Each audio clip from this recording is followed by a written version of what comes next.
He came prepared to humiliate her on live television, but by the time Karoline Leavitt was done, the entire studio sat in stunned silence. Karoline Leavitt wasn't new to interviews. She had faced tough questions before, handled hostile debates, and stood her ground in conversations designed to shake her. But something about this one felt different. She first heard about the interview a week ago, an invitation from a high-profile news program. Not just any program, but one known for its confrontational style, the kind where guests weren't just questioned but cornered, where the host, a seasoned journalist with decades in the industry, had a reputation for belittling younger guests, especially those who didn't fit his worldview. Karoline had done her research. The journalist, Richard Caldwell, was a veteran in the industry. He had built his career on his sharp tongue and his ability to expose guests who in his eyes weren't qualified to sit across from him. His strategy was simple: provoke, discredit, and, if necessary, humiliate. It wasn't about conversation, it was about control. And tonight Karoline was his target. She could already hear the criticisms before even stepping into the studio. Too young, too inexperienced, too ambitious. For her own good, the labels didn't bother her. What did was the arrogance of men like Caldwell, who thought they could rattle her with a smirk and a raised eyebrow. The moment she arrived at the studio, she felt it, the unspoken condescension. The producer, a man in his mid-50s, greeted her with a thin smile that didn't quite reach his eyes. The assistant, a younger woman, offered a hesitant nod, but avoided eye contact. It was the kind of atmosphere that made one thing clear: she wasn't expected to win this exchange. But Karoline wasn't here to play by their expectations. She sat in the makeup chair, barely listening, as the stylist brushed powder over her face. The murmur of voices from the adjacent set filtered through the walls. She could hear Caldwell's distinct voice. Wrapping up his current segment, his tone was measured, confident, the voice of a man who had spent years controlling the conversation. The stylist adjusted the collar of Karoline's blazer. "You ready?" Karoline met her reflection in the mirror. She didn't need to answer. Minutes later, she was LED into the studio. The lights were blinding, the air-conditioned room unnaturally cold. The audience, composed mostly of journalists and industry insiders, was seated just beyond the cameras, silent, waiting. Caldwell was already in his chair, legs crossed, a practiced smile on his face, the kind of smile that wasn't meant to welcome, but to challenge. His fingers drummed against the desk as she took her seat. "Karoline Leavitt," he said, stretching out her name, as if tasting it for the first time. "Welcome to the show." She nodded. "Thanks for having me." His eyes flickered, scanning her, as if assessing how much resistance she'd put up. He leaned forward slightly, his smirk barely concealed. "You've made quite a name for yourself in a short time, some might say too fast for someone with so little experience." Karoline held his gaze. She had expected this, the veiled insult disguised as an observation, the attempt to plant doubt from the very first sentence. "I think experience comes from action, not just years," she said evenly. Caldwell let out a short laugh, shaking his head slightly, as if amused. "Ah, but isn't that what every young upstart says before realizing they're in over their head there?" It was the first attempt to make her shrink, to make her second guess herself. Karoline didn't blink. But Caldwell wasn't finished. He tilted his head, fingers tapping the desk in mock curiosity. "I have to ask, though, do you really believe you've earned a seat at this table? Or is this just another case of someone trying to skip the hard work and go straight for the spotlight?" The air in the studio shifted. This wasn't going to be a conversation. It was going to be a battle. But Karoline had never been one to back down from a fight. Caldwell leaned back in his chair, fingers steepled, eyes locked onto Karoline like a predator sizing up its prey. The studio felt colder now, the tension thick enough to cut through. Karoline knew this tactic: establish dominance early, make the guest feel like they're defending themselves from the start.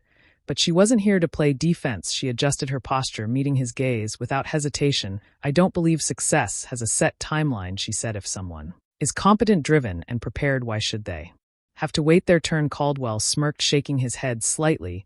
"That's the thing about younger generations, always in a rush. You talk about preparation, but let's be honest, experience matters. And frankly, many would argue that you haven't paid your dues." Karoline could hear the faint chuckle from someone off camera, probably a producer. They were expecting her to stumble. She didn't. "I think the idea of paying dues is often used to keep people in their place," she said. "What exactly are we talking about?" "A waiting period, an arbitrary number of years before someone's opinion is valid, because I don't think the world works that way anymore." Caldwell's smirk twitched. He had expected a rehearsed response, something polished but predictable. Instead, she had given him something he couldn't immediately dismiss. He shifted in his chair. "That sounds convenient," he said, his tone laced with condescension. "But let's be real, people don't just wake up one morning and suddenly deserve a platform. It takes time, hard work, and frankly wisdom that comes with age." Karoline let a brief silence pass before responding, not long enough to be awkward, but just enough to let his words settle. Wisdom comes from experience, she said.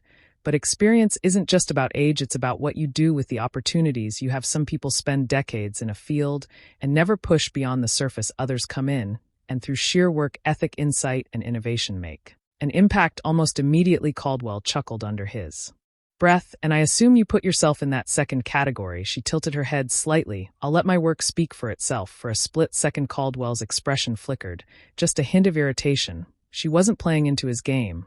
But he wasn't done yet. He leaned forward, voice lowering slightly. All right, then let's talk about credibility. Some would say that in today's world it's dangerously easy to build a following without actually knowing what you're talking about. Social media amplifies voices that in past generations might have been ignored for a reason. A murmur rippled through the studio. The audience wasn't just watching now, they were invested. Caroline's heartbeat stayed steady.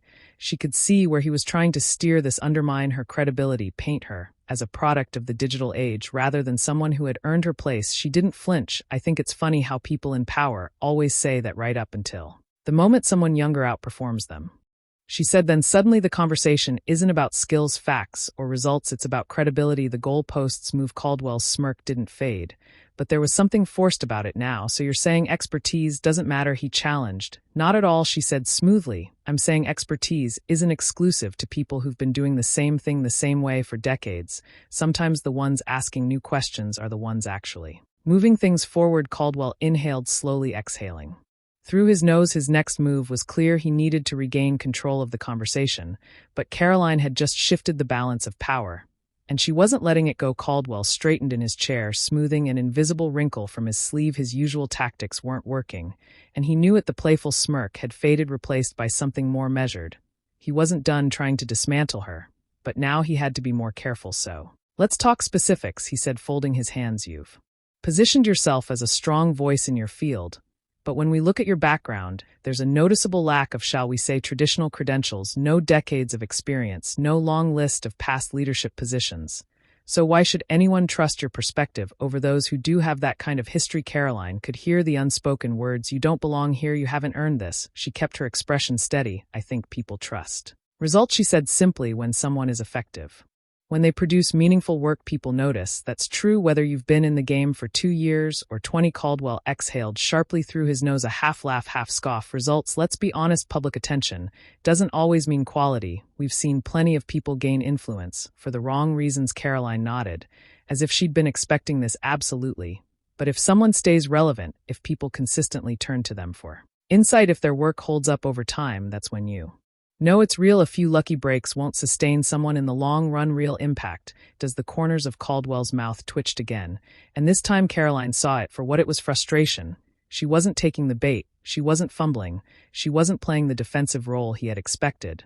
But he wasn't giving up yet. Okay, he said, shifting tactics, but let's acknowledge the elephant in the room. The world has changed. We live in an era where opinions are thrown around carelessly, where facts are, he made air quotes, interpreted in whatever way best suits the person saying them. Do you think it's possible that your confidence comes from the fact that up until now no one has really challenged you? The audience was silent, waiting for her reaction. Caroline let a beat pass before responding. I think people confuse confidence with arrogance. She said, I've been challenged plenty, but being questioned by people who assume they already know better, that's not a real challenge, that's just gatekeeping. Caldwell blinked. The shift in his expression was subtle, but Caroline caught it. She continued, the real test isn't whether someone can challenge me, it's whether when they do I hold up under pressure. Caldwell's fingers tapped against the desk, a quick, unconscious movement. He hadn't expected that answer. All right, he said slowly. So you believe that results and resilience speak louder than time served? I do, she said. He exhaled through his nose, nodding slightly. Then let's really put that resilience to the test. The tone of the conversation had changed. He was about to play his next card, and it was clear he had been saving it for this moment. But Caroline wasn't just holding her ground anymore, she was controlling the conversation, and Caldwell knew it. Caldwell adjusted his posture, planting both elbows on the desk. He wasn't smirking anymore. The easy, condescending amusement from earlier had been replaced with something colder, a calculated decision to strike harder. All right, he said, his voice measured.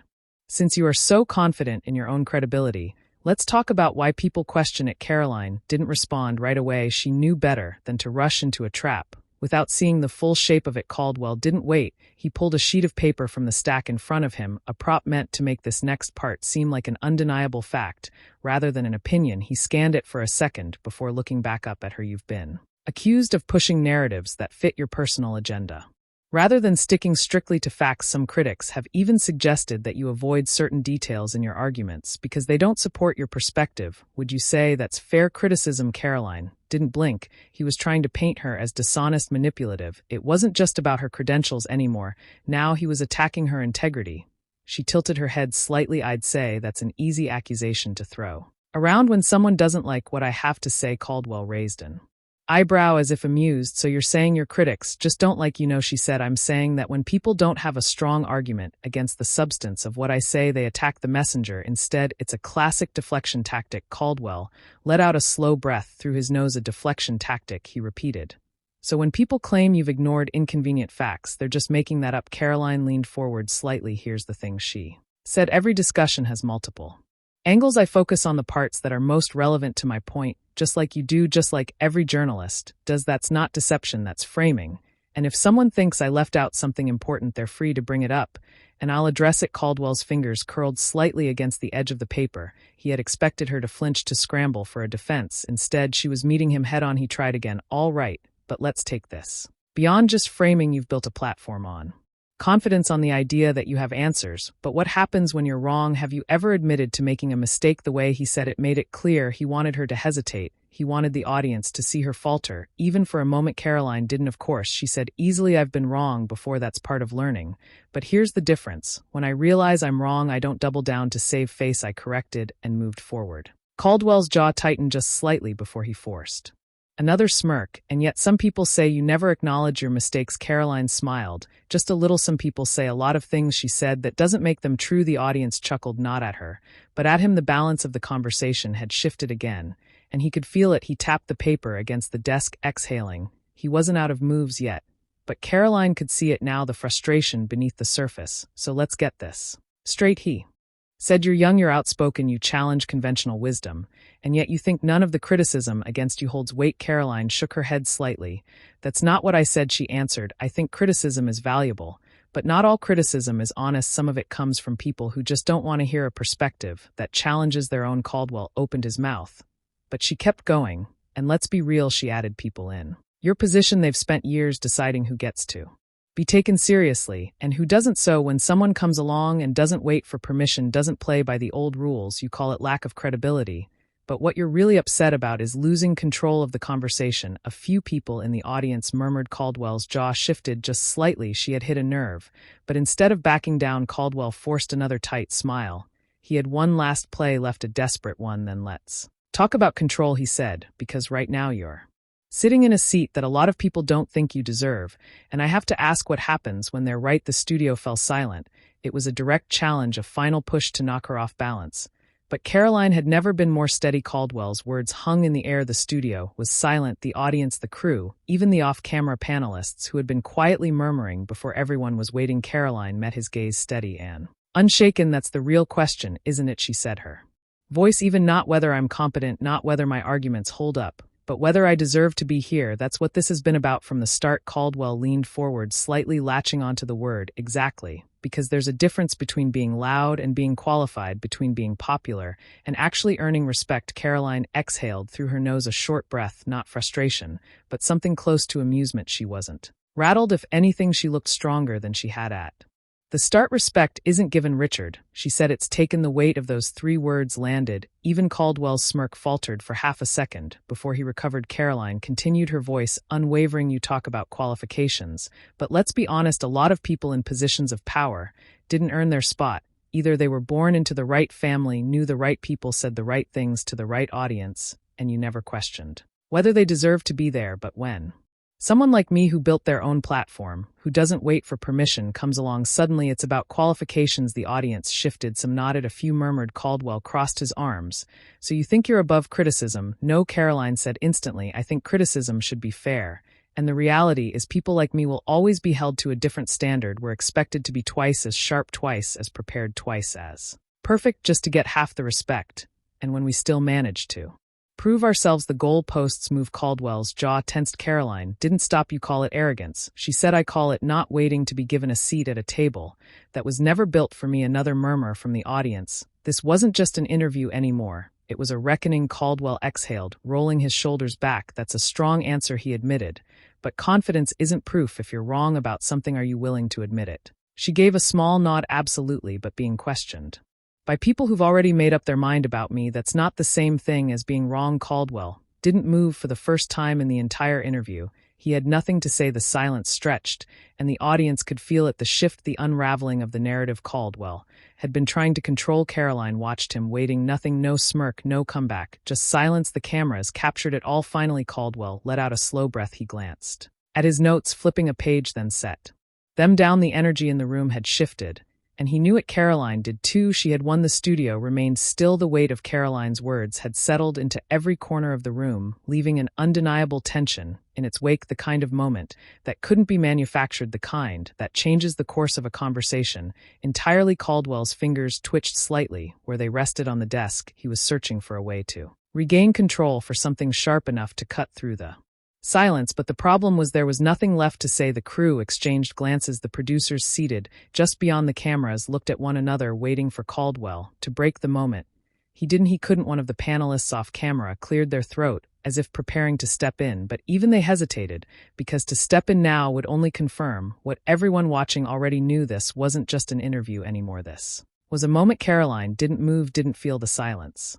She had no need to, because sometimes the most powerful thing you can do after making your point is to let people sit with it. The seconds ticked by too long for TV, long enough for the audience at home to feel it. Caldwell's lips parted slightly, then pressed into a thin line. His hand found the stack of papers he had relied on throughout the interview, but this time he didn't even look at them, just lifted them, then let them fall against the desk. The message was clear. He was out of moves, and Karoline, she was still right where she started, steady, unshaken. One of the producers, likely recognizing the moment for what it was, quickly gestured toward the control booth. The camera angle shifted, cutting to a wider shot, one that framed the entire studio, the audience, the panelists. Caldwell sitting with his shoulders slightly tenser than before, and Karoline unmoved, unapologetic, unstoppable. Finally, Caldwell let out a quiet chuckle, forced empty, while he said, voice carefully controlled, "That's certainly one way to look at it." Karoline just smiled. Caldwell straightened his papers, buying himself a second, then grasping for the only lifeline he had left, he glanced toward the cameras. "We'll leave it at that," he said, shifting gears. "Karoline Leavitt, thank you for your time." But everyone watching knew the truth. This wasn't just an interview, this was a statement, and Karoline had made hers louder than Caldwell ever expected. The moment the cameras cut, the energy in the studio shifted. The tension didn't disappear, it just changed. Producers whispered to each other. The sound tech removed his headset a little too slowly, as if still processing what had just happened. A few panelists exchanged looks, but said nothing. Even Caldwell, who normally ended his interviews with a firm handshake and a smooth transition to commercial, sat for a beat too long before pushing back his chair. Karoline, she took her time. She didn't rush to leave, didn't scramble to check her phone or shake hands with the producers. She let the moment settle, because she knew what had just happened. Everyone in the room did. A junior assistant, who had barely spoken to her when she first arrived, stepped forward, hesitant. "That was a really something." Karoline glanced at her, offering a small smile. Yes, she said. It was no need to say more. She gathered her things as she walked past the set, past the lingering crew members. She caught snippets of conversation. "She handled that better than I thought she would." Caldwell really couldn't land that last one. Hush, she never backed down, not once. Karoline didn't react. She didn't need to. Her job here was done. As she stepped outside into the cool evening air, she finally pulled out her phone. Her notifications were exploding. Clips from the interview were already circulating. People were talking not just about what she said, but about how she said it. About the fact that she hadn't flinched, stumbled, or shrunk, that she had walked into a space designed to doubt her and left without giving them the satisfaction.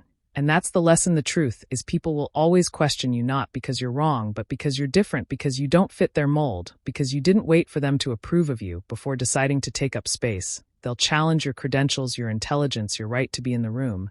And when that happens, you have two choices. You can shrink, apologize for existing, try to prove to them on their terms that you belong, or you can do what Karoline did, stand your ground, stay steady, and let your presence do the talking, because at the end of the day, people respect what they can't shake. And Karoline, she left that studio unshaken. If you've ever felt like someone was trying to put you in your place, remember this moment. Remember that your confidence isn't arrogance, your presence isn't something to apologize for. And if you ever find yourself sitting across from someone like Caldwell, don't flinch, don't fold. And most importantly, don't let them decide if you deserve to be there, because you already do. Subscribe for more powerful stories like this.